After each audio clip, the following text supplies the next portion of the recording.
Item ಯಾವುದೇ ಇರಲಿ try ಮಾಡಿ ಆಚಿ ಚಿಕನ್ ಮಸಾಲಾ. ಶಾಮನೂರು ಕುಟುಂಬಕ್ಕೆ ಟಿಕೆಟ್ ಕೊಟ್ಟಿದ್ದಕ್ಕೆ ಆಕ್ರೋಶ ವ್ಯಕ್ತವಾಗಿದೆ. ದಾವಣಗೆರೆ ಅಲ್ಪಸಂಖ್ಯಾತ ಸಮುದಾಯದಿಂದ ಬೇಸರವನ್ನು ಹೊರಹಾಕಲಾಗಿದೆ. ಜಸ್ಟಿಸ್ ಫಾರ್ ಮೈನಾರಿಟೀಸ್ ಪೋಸ್ಟರ್ ಹಿಡಿದು ಕಿಡಿಕಾರಲಾಗಿದೆ. ಅಖ್ತರ್ ರಜಾ ಸರ್ಕಲ್ನಲ್ಲಿ ಅಲ್ಪಸಂಖ್ಯಾತರು ಪ್ರತಿಭಟನೆ ಮಾಡಿದರು. ಕಪ್ಪು ಬಾವುಟಗಳನ್ನು ಪ್ರದರ್ಶನ ಮಾಡಿ ತೀವ್ರ ಅಸಮಾಧಾನ ಹೊರಹಾಕಿದ್ದಾರೆ. ಮುಖ್ಯಮಂತ್ರಿಗಳು ಹಾಗೂ ಉಪಮುಖ್ಯಮಂತ್ರಿಗಳು ಸೇರಿದಂತೆ ಕಾಂಗ್ರೆಸ್ ವಿರುದ್ಧ ಇಂಥದ್ದೊಂದು ಆಕ್ರೋಶ ವ್ಯಕ್ತವಾಗಿರುವುದು. ಪೋಸ್ಟರ್ಗಳನ್ನು ಹಿಡಿದು ಜಸ್ಟಿಸ್ ಫಾರ್ ಮೈನಾರಿಟೀಸ್ ಎನ್ನುವಂಥ ಪೋಸ್ಟರ್ಗಳನ್ನು ಹಿಡಿದು ಇದೀಗ ಅವರೆಲ್ಲ ಪ್ರತಿಭಟನೆ ಮಾಡಿದ್ದಾರೆ. ಆಕ್ರೋಶವನ್ನು ಹೊರಹಾಕಿದ್ದಾರೆ. ಸ್ಥಳಕ್ಕೆಲ್ಲ ಪೊಲೀಸರು ಬಂದರು. ಪ್ರತಿಭಟನಾಕಾರರನ್ನು ಮನವೊಲಿಸಿದ್ದಾರೆ ಪೊಲೀಸರು. ದೃಶ್ಯದಲ್ಲಿ ನೀವು ಗಮನಿಸ್ತಾ ಇದ್ದೀರಿ.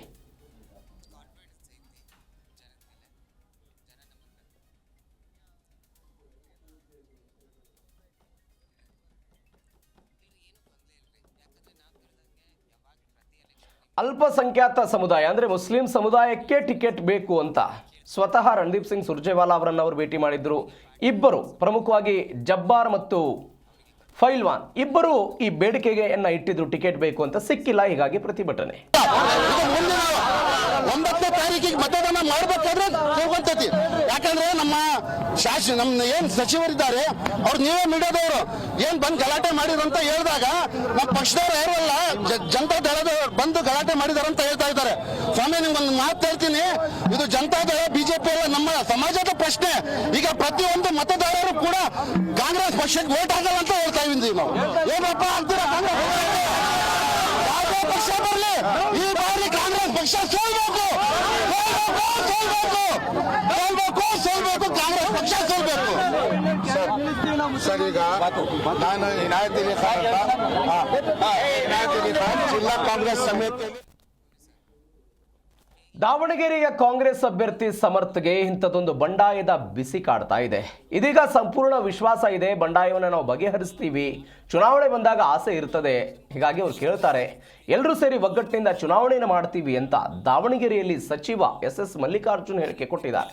ಈ ಬಾರಿಯೂ ಕೂಡ ಜನ ಕಾಂಗ್ರೆಸ್ಗೆ ಆಶೀರ್ವಾದ ಮಾಡ್ತಾರೆ, ಎಲ್ಲರೂ ಒಗ್ಗಟ್ಟಿನಿಂದ ಕೆಲಸ ಮಾಡ್ತೀವಿ. ಜಮೀರ್ ಅಹ್ಮದ್ ಪ್ರಚಾರಕ್ಕೆ ಬರ್ತಾರಾ ಅನ್ನುವಂಥ ವಿಚಾರಕ್ಕೆ ಸಂಬಂಧಪಟ್ಟಂತೆ ಜಮೀರ್ ಪ್ರಚಾರಕ್ಕೆ ಬರಲು ಹೇಳಿದ್ದೇ ಕೇರಳಕ್ಕೆ ಹೋಗಬೇಕು ಅಂತ ಅವರು ಹೇಳಿದ್ದಾರೆ. ನಾಮಪತ್ರ ಸಲ್ಲಿಸಿ ಅನಂತರ ಹೋಗ್ತಾರೆ, ಮತದಾರರನ್ನ ಮನಗೆದ್ದು ಕೆಲಸ ಮಾಡ್ತೀವಿ ಅಂತ ಸಚಿವ ಎಸ್ ಮಲ್ಲಿಕಾರ್ಜುನ್ ಮಾತನಾಡಿದ್ದಾರೆ. ಕೇರಳಕ್ಕೆ ಹೋಗ್ಬೇಕು, ಸಂಪೂರ್ಣವಾಗಿ ವಿಶ್ವಾಸ ಐತಿ. ಯಾರೇನು ಹೊಸಬ್ರಲ್ಲ ಮರೆಯ, ಒಂದು ಸ್ವಲ್ಪ ಎಲೆಕ್ಷನ್ ಬಂದ ಮತ್ತೆ ಎಲ್ಲರಿಗೂ ಆಸೆ ಇರ್ತೈತಿ. ಎಲ್ಲರೂ ನಾನು MLA ಆಗ್ಬೇಕು, ನಾನು ಶಾಸಕರಾಗಬೇಕು ಅಂತ ಎಲ್ಲರೂ ಇರ್ತಾರೆ. ಆ ನಿಟ್ಟಿನಾಗ ಕೇಳಿ ತಪ್ಪೇನೈತಿ? ಒಂದು ಟಿಕೆಟ್ ಹಬ್ಬ. ಈಗ ನನಗೂ ಕೇಳಿದ್ರು, ನೀವು it left to the high command ಅಂದೆ, ಕೊಡ್ರಿ, ಇಲ್ಲ ಅಂದ್ರೆ ವಾಪಸ್ ತಕ್ಕಣ ಅಂದೆ. ಅದೇ ಆ ನಿಟ್ಟಿನಲ್ಲೇ ಎಲ್ಲರೂ ಸೇರಿ ನಾವು ನಿರ್ಧಾರ ಬರ್ತೀನಿ ಅಂತ ಹೇಳಿದರು. ಅವರು ಕೇರಳಕ್ಕೆ ನಾವು ಹೋಗ್ಬೇಕು ಅಂದರು. ಕೇರಳಕ್ಕೆ ಹೋಗ್ಬೇಕು, ಮುಖ್ಯಮಂತ್ರಿಗಳು ಬರ್ಲಿಕ್ಕೆ ಕೇಳಿದರು. ನಾನು ಹೇಳಿದೆ, ಆಯಿತು ಕೇರಳದಾಗ ಕರೆದಾರ ಅದನ್ನು ನೋಡ್ಕೊಂಡು ಫಿಕ್ಸ್ ಮಾಡ್ತೀನಿ ಅಂತ ಹೇಳಿದರು. ನಾಳೆ ನಾಮಪತ್ರಕ್ಕೆ ಬರ್ತಾರೆ. ನಾಮಪತ್ರ ಸಲ್ಲಿಸಲಿಕ್ಕೆ ಇಲ್ಲಿ ಬಂದು ಇಲ್ಲಿ ನಾಮಪತ್ರ ಸಲ್ಲಿಸಿ ಆಮೇಲೆ ಬಾಗಲಕೋಟೆ ಈಗ ಮುಖ್ಯಮಂತ್ರಿಗಳು ನನ್ನ ಅಂದಾಜು 11:30 ಬರ್ತಾರೆ. 11:30-12ಕ್ಕೆ ನಮ್ಮದು ಮೆರವಣಿಗೆ ಪ್ರಾರಂಭ ಮಾಡ್ತೀವಿ.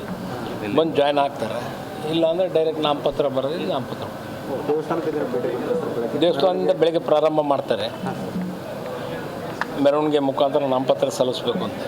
ಆ ನಿಟ್ಟಿನಲ್ಲಿ ಮುಖ್ಯಮಂತ್ರಿಗಳು ಯಾವಾಗ ಬರ್ತಾರೆ ಟೈಮ್ ನೋಡ್ಕೊಂಡು